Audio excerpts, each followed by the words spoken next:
Kryeministri Edi Rama u tha fermerëve se për vitin 2026 qeveria ka vënë në dispozicion buxhetin më të madh ndonjëherë për sektorin e bujqësisë me synim rritjen e prodhimit dhe eksporteve si shtylla zhvillimi. Vetëm në skemën kombëtare shkojmë me një buxhet i cili është gati 2 fishi.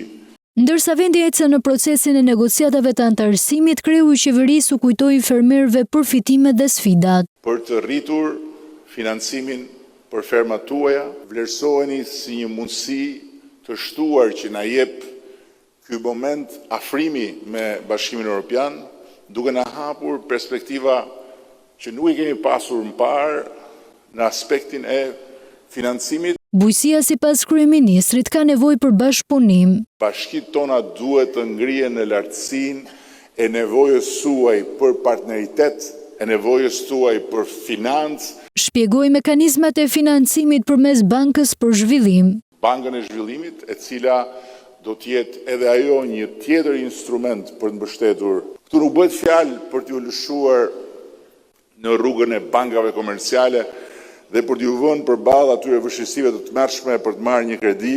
Këtu bëhet fjalë për t'i vënë në jetë ato instrumenta që i kemi. Kreu i qeverisë u premtoi fermerëve se brenda këtij viti do të marrin pagesat nga skema e mbështetjes direkte. Të gjitha pagesat do të mbyllen brenda këtij viti 100%. Në takimin që bëri bashkë fermerë sipërmarrës me përfaqësuesit e qeverisë dhe ligjvënësit, ministri i Bujqësisë Andi Salla njoftoi rishikimin e skemës për subvencione direkte.